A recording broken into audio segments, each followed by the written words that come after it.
Good afternoon, everybody. Well, today I am not able to be in class because I have to be in a meeting. However, I wanted to review the homework before I set you off to do your assignment, which is the quiz. So number 8 turned out to be 9AB because you were multiplying A times 9B. And then you're multiplying A times 13 to make it 13A. Okay? So that was that one. And then I asked you also, to do the problem set. So the problem set goes as follows. The first one, I'll make it nice and big for us.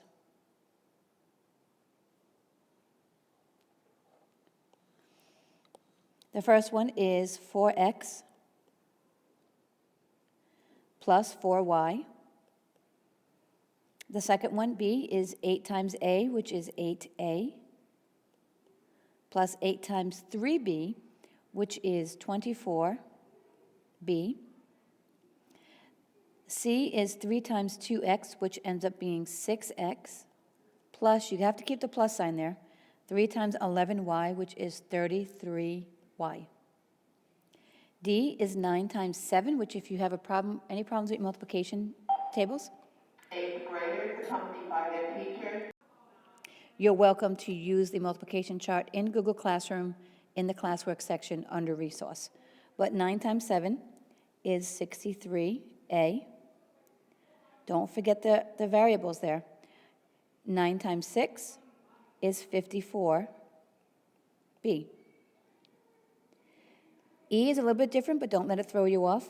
C times 3A is 3, and we write A first and then the C. We write it in order of how the alphabet goes. And then C times B, in this case, is B first and then C. And remember that it means multiplying together. Okay, Y times 2X becomes 2. X comes first and then Y, and I did have to WXY. Yep, did have to do my alphabet.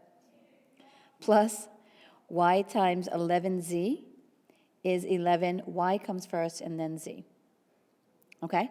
Now you're going to go into Google Classroom, and in the classwork section under graded assignments is lessons 11 and 12 quiz. Everybody so far has done well on this quiz, so I'm not expecting you to be any different. Remember that the part about doubling, there's one question on doubling, and that comes from lesson 12 that we did yesterday. Remember, there's a part there, you'll see it, where you only have to put in the factors. And so you want to go back to lesson 11 to see the same activity, to see how to do that again.